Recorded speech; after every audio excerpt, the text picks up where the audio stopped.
สบายดีแล้วมื้อนี้ก็มาอยู่กับซ่องติ๊กตัดทีวีห้าหน้าหายตาไปโดนเนาะมาเห็น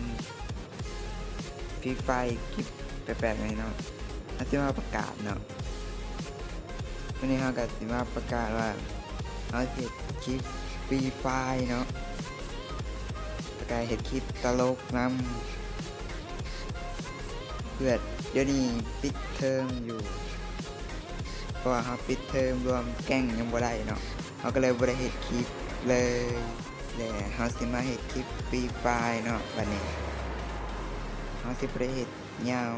ไปเลยเนาะเขาสิเฮ็ดเป็นระยะลงคลิปแบบคลิปตลกคลิปไฟกับคลิปตลกเนาะก็มื้อนี้ก็มีแต่ทำนี้เนาะสำหรับซองติ๊กแท็กทีวีครับคลิปหน้าอาจจะเป็นคลิปฟรีไฟเนาะเอากะถ่าเบิ่งเนาะบ๊ายบาย